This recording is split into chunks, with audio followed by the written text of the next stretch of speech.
Okay, welcome to the New Student Pharmacist Podcast Experience. It is so good to have you listening in today. My guest today is Mr. Jalen Harrison. Wow, and this is an interesting experience because I met Jalen recently.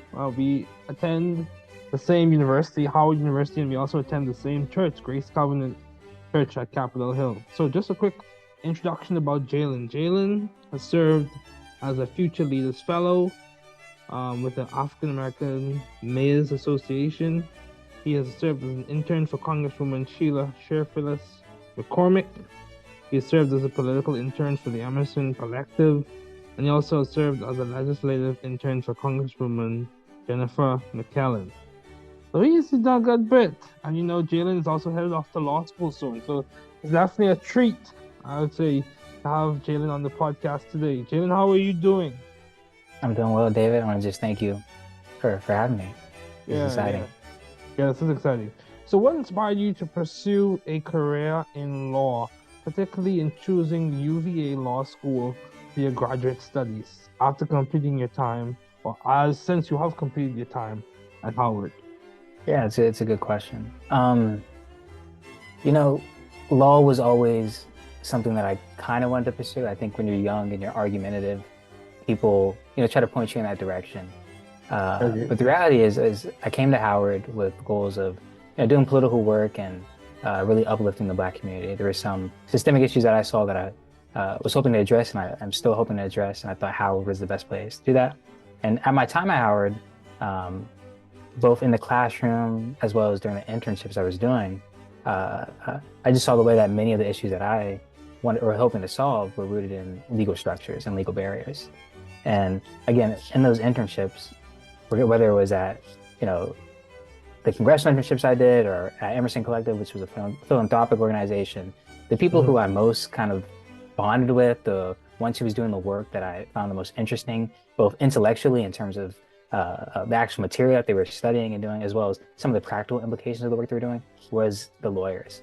And that really solidified for me that law school was the right path for me, and that it was the right path for me to go straight through immediately, going from undergrad to UVA law. In terms of Okay. choosing what law school, Hmm. I cast a wide net. I applied to a total of 12 law schools. Many of Okay. them were, recognized as some of the best law schools in the country. I kind of had a, short, not a short list per se, but, I kind of knew what type of law I wanted to do. I knew the type of law school I would need to go to do that. Hmm. And, after getting the acceptances, you kind of had to take into account a few things. The first is which is what network, what school has lawyers in some of the prominent like civil rights organizations that are in the country. Your NAACP Legal Defense Funds, your Southern Poverty Law Centers. Next, I had to think about like what would the cost be, right?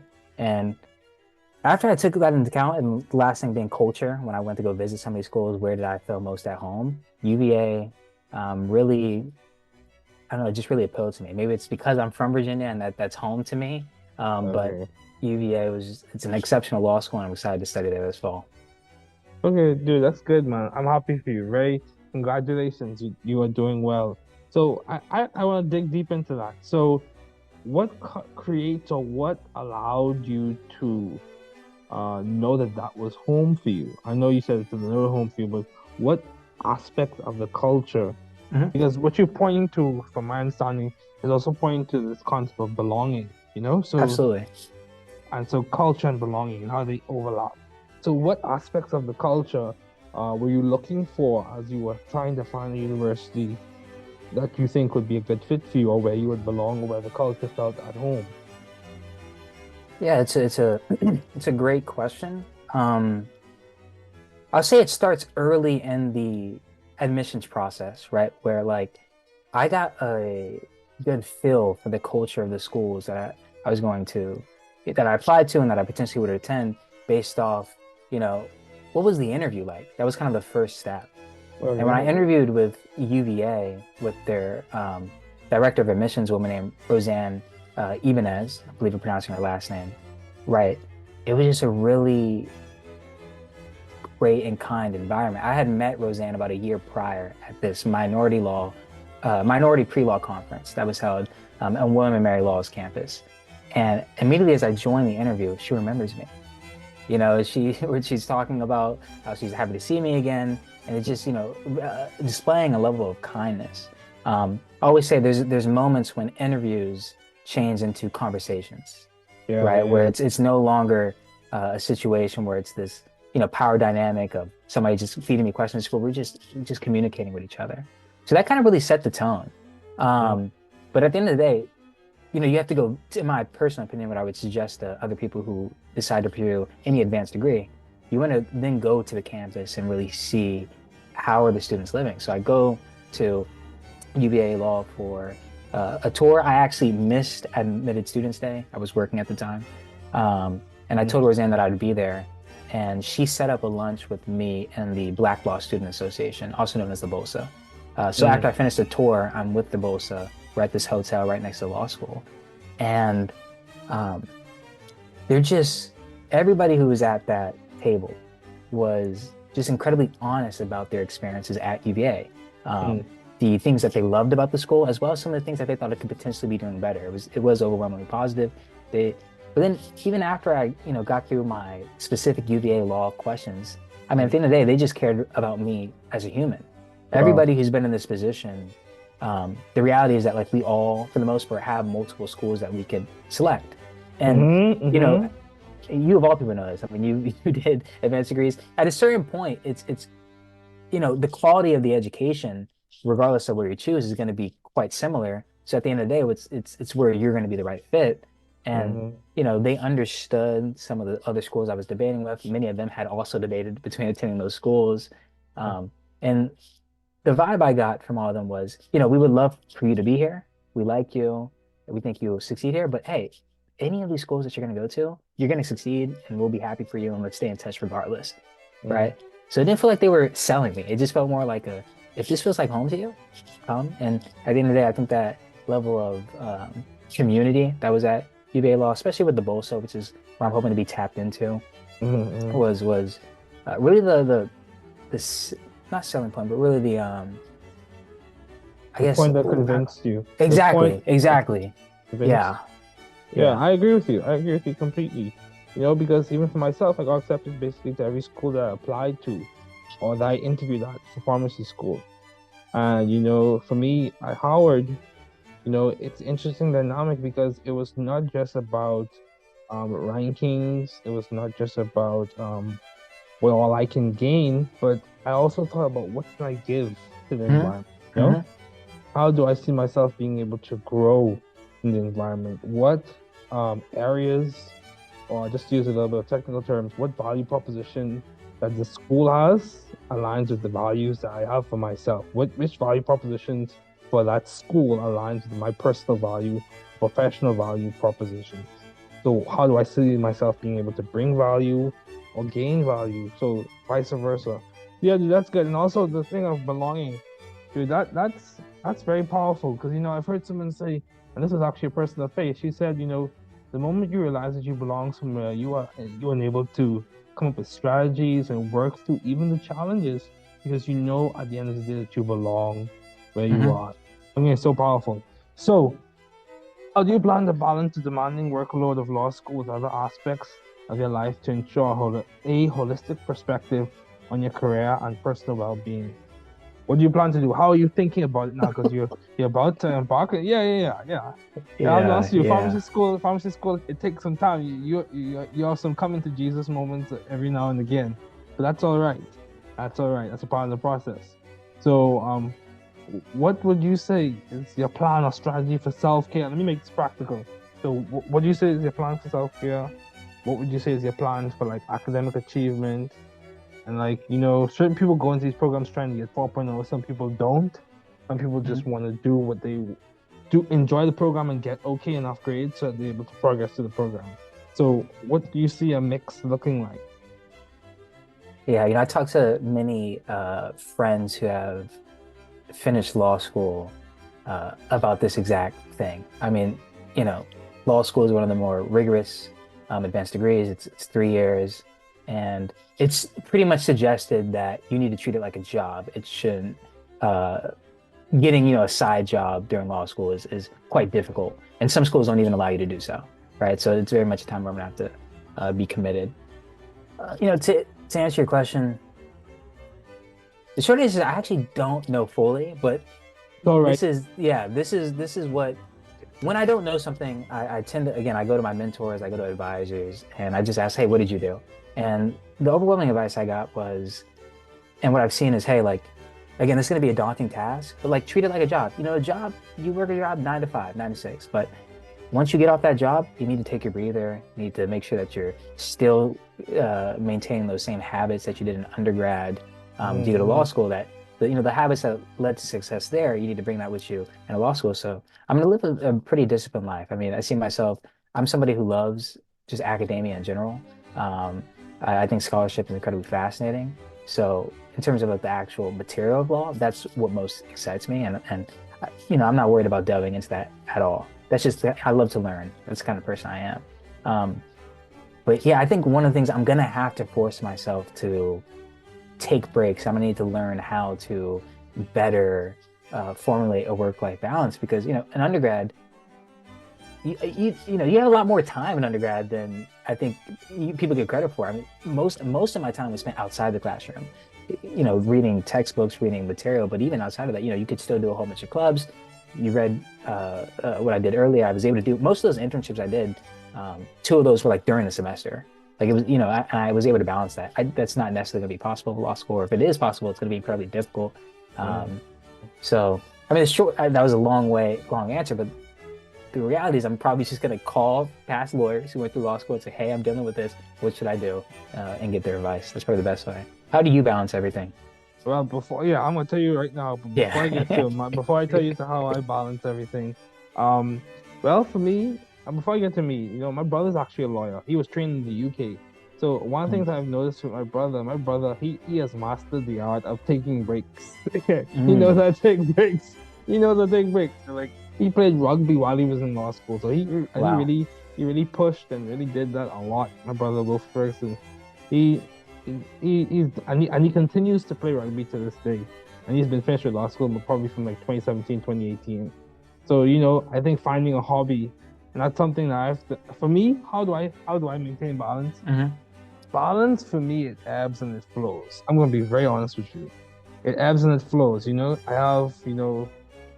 I have set priorities for myself. Like self-care is a priority. Like sleep is a priority, nutrition is a priority, community is a priority. Going to church for me is a part of my self-care, to be quite frank with you. So that's a priority for me. So my self-care is a priority, my scholarship is a priority. However, Hmm. I know how far to push with that. This is degree 3 for me. So how I see this is a little different from degree 1 or degree 2, you know? And I know what's required for me to progress to the next stage. And I'm learning what's going to be required for me to get into the other areas I want to get into, like either clubs or academic societies or internships. So I know how much to push and I know when to stop. That's one thing I learned recently, probably in grad school. After you've done enough, you can stop, and that's okay. That's a very powerful concept that I learned. People who are very driven, you have to remind yourself that, and I have to remind myself too of this too, that you know it's good to work, it's good, but it's also good to rest. Even Jesus rested, Absolutely. so too we, so we as well should rest as well. So yeah, man, that's how I do it. But I'll be honest with you, some days I'm not as balanced as I should be, but it is what it is. It is what David, it can is. I add something? Do you mind if I add something? Go ahead, do it. This I is I had you're the a guest today. yeah, I had a professor who I think talked about the concept of work-life balance in a way that really impacted me and that I really related to. Typically we have this idea that work-life balance means, you have these set hours where you work, 9 to 5 or 9 to 6, whatever it is. And then outside of that, you're not doing any work. You're, attending to your family, you're attending to your kids, whatever you need to do, right? Mm-hmm. Um, but the question is like, and do you understand this is a political guy in DC? Um, he's like that for me, work-life balance, it's about moments where maybe a week I'm working a lot, but then that next week, I might need to take some time off to attend to the things I need to attend to. Or maybe a month I was grinding really hard.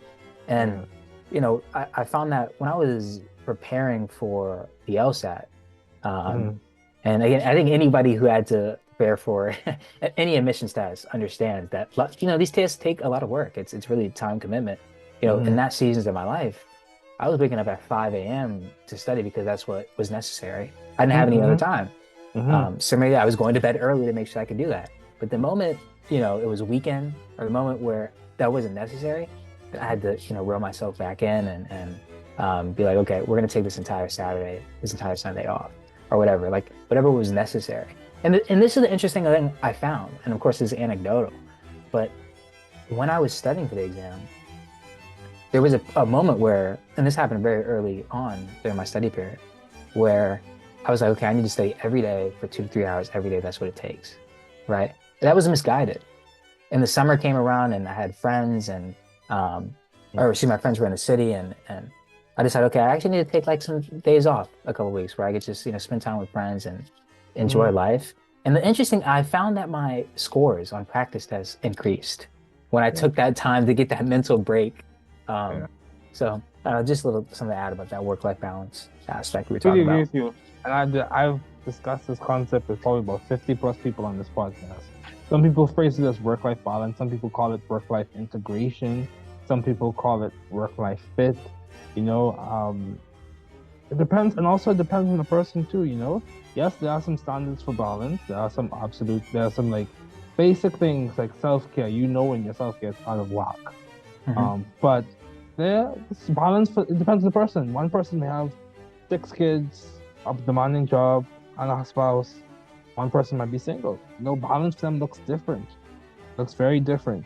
And I think we have to be flexible with that. A definition of that, even though we have some baseline parameters for that. So, can you highlight some of your most impactful achievements or contributions during your time at Howard? What made Howard stand out to you, or what makes it stand out to you as you transition on to UVA? What has been one of your most Mm. compelling or enjoyable experiences at Howard? Um, I'm new here, but I have a number of experiences I could talk about. So, what has been really enjoyable for you? Yeah, Howard is to me, it's such a special institution. Um, Yeah. you know, I won't lie. There are, of course, with any school, there are problems. I feel like Yes, yes, yes, yes. Howard's problems get highlighted often. Mm, In my personal, I think it's a little bit too much. It gets highlighted, and it kind of overshadows some of the brilliance and beauty of the campus. Um, but to answer your question, Howard is unique for a couple of reasons. First, of course, it's HBCU, historically black college/university. It's arguably the most prominent HBCU. I don't say that because I go there. I am a little biased, but I still think that to be true. nothing Uh, wrong with that. but because of that, and because it's kind of known as this place that has a large alumni base, who has really prominent African American leaders throughout history who have attended the institution, you Mm, get a self-selection of students who are just really passionate about a variety of different topics and really smart, um, really willing to do the work in order to excel in their coursework. mm, And similarly, you get professors too, mm, many of them who specialize in, you know, uh, multiple disciplines, but also have like an Africana lens with respect to the discipline. I studied political science and I minored in philosophy. Um, and some of the most intelligent Black people in the world are here, truly teaching. mm, mm, Um, so because of that, you get exposed to scholarship and disciplines that just are not available at other universities. An example I like to bring up is, I studied under one of my philosophy professors, a man named Dr. Patrick Gooden. And, he kind of was one of the earlier adoptees of like Africana philosophy. And you get to study that at Howard. You don't get to study that at other institutions. mm, Um, in terms of experiences, it's great. I think, here's what I said, the Howard, again, alumni base in the name really holds a lot of weight, that I found that if somebody went to Howard, they really will, go out of the way to be able to help you. And mm. I during agree my with you. time, during my time here, I was part of the instead, I'm part of the National Association for the Advancement of Colored People, also known as the NAACP. I was on the political action committee. I joined my sophomore year as a member. My junior year, I became the engagement coordinator for that committee. And then my senior year with them right now, I co-chair the committee with a dear friend named Saida Webb. And really in my junior year, my entire goal was to be able to leverage some of the relationships and connections I developed during my previous internships and kind of bring that over to Howard University and expose our student base to those people so that they can understand what it looks like to be, to have a career in politics, right? And when I was a fellow with the African American Mayors Association, I was fortunate to speak to a whole bunch of mayors, some of the more notable, such as Mayor Eric Adams in New York City, as well as some lesser known mayors. But by far, the mayor who I think had the most impact on me as well as the other fellows is a woman named Sean Patterson Howard, who represents Mount Vernon, New York. He also happens to be a Howard alumni, right? So after my fellowship ended, I really wanted to have an elected official, speak to the members of our committee. So I just, cold emailed Mayor Patterson Howard, and he responded really quickly to me. He was like, yeah. I would love to speak, and we were able to set up a Zoom call. And, it was just a time where she was able to feed into the students at Howard and just give them advice and wisdom and insight about, one, what does it mean to be a public servant? What does it mean to give back to your community? And, it wasn't the most impactful event. There might have been 10 or 12 people on the call, right? It wasn't a scenario where there was 100 or 200. But despite the fact that there was only 10 or 12 people on that call, I know that they got something out of that call. Yeah. That the information that Mayor Sean Patterson Howard gave to us was useful and will be useful to them. Right? So that, right, like that is one of my favorite Howard stories, and one that I shared with you just to show just how not necessarily easily accessible, actually, yeah, easily accessible and helpful our alumni base is. And really the fact that you can reach out to anyone. And, that's one story. I have many more, as I'm sure you do, of just how the university has championed students, but also how the alumni base has been made sure to continue to give back.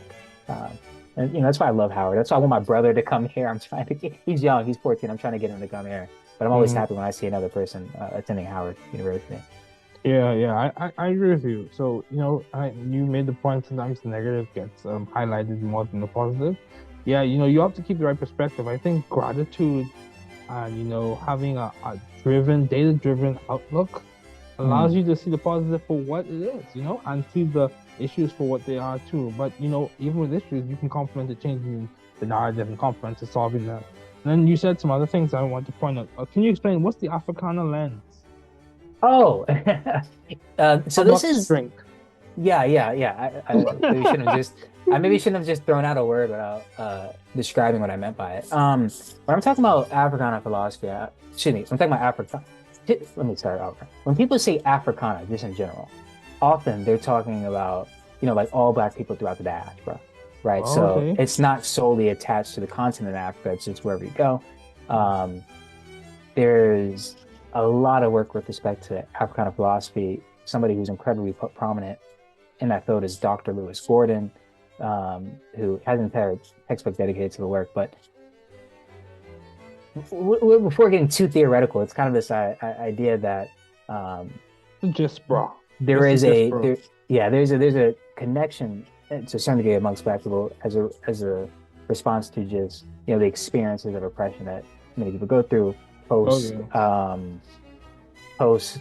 like the colonization of Africa, like that inciting event lead to some level of connectivity. This is not to say that all Black people are the same or that Black people are modern. I'm very clear in what I'm saying. And I would advise people to go read up on African philosophy if possible. But so when I say that, like Howard has an Africana lens, a great example I like to bring up is in the political science department, there is a political theory and there's a Black political theory. These are two separate classes. And I took political theory, and I wouldn't be able to tell you the difference between the political theory and the Black political theory because so much of the text that we're reading is Black scholars speaking from a Black perspective. Yeah. It's a lot. Dude, this is the thing, and I'm just gonna say, Black people have contributed in so many unique ways to the advancement of science, mathematics, and other fields. And we hear about even music. You hear about it later on, like hundreds of years later. Oh, this is actually done by a person of color. This is actually done by a Black person. Katherine Johnson, the mathematician, woman mathematician, she did those calculations for the flight trajectory by hand. By That's hand. amazing. Can you imagine that? David Blackwell, the Black mathematician, all of these big, huge players. And unfortunately, because of bias, we hear about their stories later on, and they don't get the recognition, or they get recognition at a delayed interval, from a delayed standpoint. But it is what it is. We just have to work the situation and work the system as best possible. But yeah, the last thing I'll say before we continue in this conversation, you talk about your mentors. It's so good to have good mentors, dude. Having Hmm. people who can like speak directly into your situation, and also who respond quickly to emails. Because sometimes, like my mentors, like three big players outside of my parents, three big mentors I have, three mentors I have, like Dr. Langda, Dr. Bayer, and Dean May. I mean Chancellor May. You know, they're some of the most phenomenal, down to earth, hardworking people I've met outside of my family. So yeah, dude, as how do you plan to foster as we start to wrap David, up? How do you do you mind if I add one more thing? Actually, I want to mention go ahead, something dude, to go what you ahead. were saying You're the star, because man. Star. yeah, you brought up mentors and you brought up just people who've helped you along the way. And I think this is important to the question you asked previously about the Howard experience and you know what I've thought about this. Somebody who I am incredibly grateful for outside of like my family, but on the university is a man named Dr. Brandon Hogan, who he's in the philosophy department. He went to Howard University for undergrad. He went to Harvard Law, and he also went to University of Pitt for his PhD in philosophy. And he's my favorite professor. I'll say that publicly. But he's the reason why, one, I've learned so much from him just studying under him, the way he teaches philosophy. He's very analytical, um, having to explicitly craft arguments and make sure that they're both valid and sound was very beneficial for me, not just in terms of, writing and reading, et cetera, but also like for the law school admissions tests alone, like that was a beneficial skill. Without that class, I don't know how well I would have done on the exam, but more so when I was, uh, you know, preparing my written materials for law school, he was the guy who I would go to have him read through it. And I remember I sent him a like personal statement, and the first time he reads it, he's like, in like corporate speak, but I'm gonna paraphrase. This ain't it. Like it's okay. It's not what it Yeah, is. yeah, yeah, Yeah, yeah. it's not what it needs to be. Okay, I sent another draft. Mm. This is better, but it's still not there. I Wow. sent another draft. Let's have a Mm. meeting. Come to my office after class. I said, okay. I go to his office and we spend time just sketching out like, Mm. getting to the heart of why do I want to go to law school? What do I want the admissions team to know about me? Mm. And how do I make that a compelling narrative? Mm. Right. Mm. So I do that. I send it to him again, and then he continues to get notes. And eventually it reached the point where it was good, where it's something I would be proud to be able to submit to these schools, right? And I owe a lot of, I think, my success with respect to getting into law schools on the fact that like he just took the time to read Oh my yeah. materials and feed into. And it's not just him. I could mention like Professor Jay Stewart, who's also at the university, who's been super helpful. A whole bunch of professors who just take the time when they don't need to do that. That's not You part of don't their have to do job. it. Yeah, Their yeah, job is yeah. to teach you, and you can go to office hours if you need to. They don't need to spend extra time going through Mm. your law school materials, but they do. And I think that's something that's really special about Howard. Yeah, I completely agree with you. I can think of some professors I've been starting to interface with, considering how this is my first year. But even before I get to them, like some professors I could name a few, like Dr. Aldifi, Dr. Turner. One of my favorite, I won't state who is my exact favorite, but one of my favorite professors for pharmacy is Dr. Deshna, Simon Deshna. He's my favorite professor. My favorite expression I use is let's be clear. Be clear in your mind. Be clear in your mind. So as you're doing the calculation, be clear in your mind. I'm like, yeah, I need to be clear. So I thoroughly enjoy his class. But yeah, it's a similar story. My dad was the one who actually helped me with my pharmacy essay. My dad's a physician. Hmm. Wolf Ferguson. My dad, he did the same thing to me when I gave him the essay. He was like, David, this ain't ready. Like that's how we speak back home. He's like, David, this ain't ready.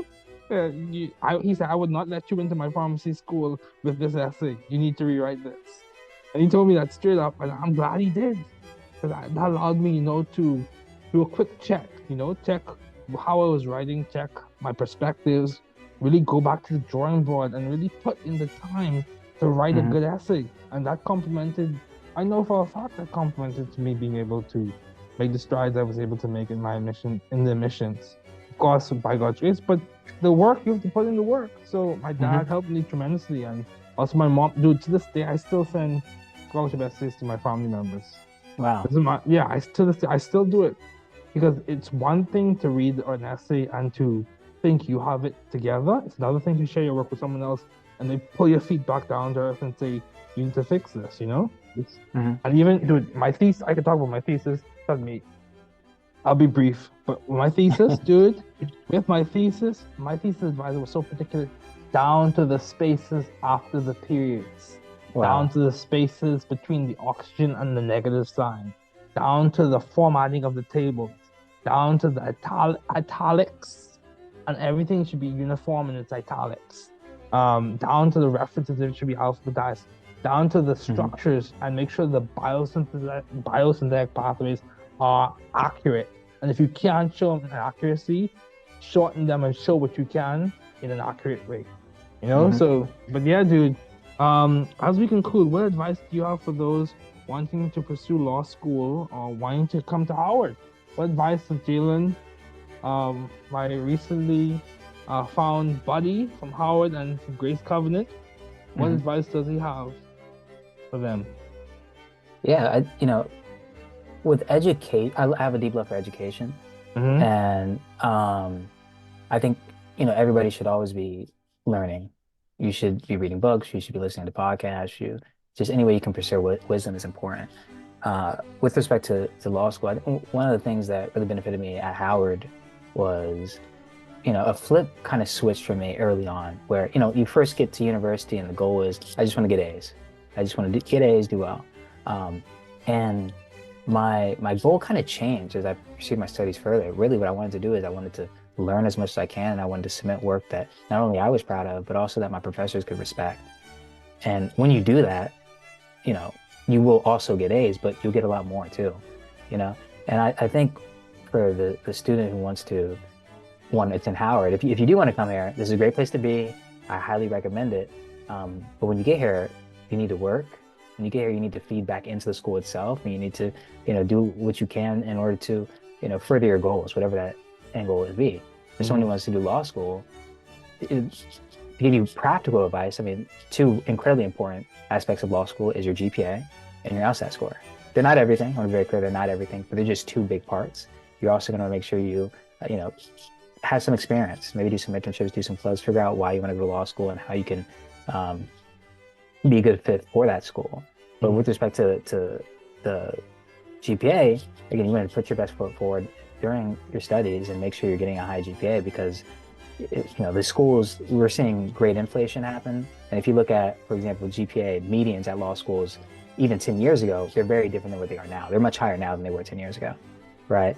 And with the LSAT, I think the LSAT, it's a difficult exam. It's an exam that I actually really do appreciate because it takes a long time, or at least for me, to have gotten good at it or to improve. And you could look at it two ways. You can look at it as, oh man, I have to take this hard exam. That's unfortunate. Maybe I don't want to put in the work. Or you can look at it as an opportunity for you to kind of separate yourself from other people who are also getting into the same schools that you're trying to get in. So I think the LSAT is one of the best investments you can make. Mm-hmm. If you have the ability to pay for a course Mm-hmm. or get a subscription to like a LSAT platform. I used a platform called LSAT Demon. I highly recommend you do that because even 2 or 3 or 4 point improvement is going to, jump you in front of thousands of applicants. And if it's Mm-hmm. the case that you do not have the finances to do so, there's a couple options. Khan Academy has a free LSAT resource that I would recommend if you can't do anything. But also, a lot of these platforms offer fee waivers for people who are under certain uh, economic thresholds, and I would just do your research and look into that. But yeah, my main advice is one, basically take your studies seriously, and always pursue knowledge. And I think you really can't go wrong if you do those two things. Yeah, man, this is good. This is good. So, Jalen, thanks again for joining me today. It was so good to have you on. Thank you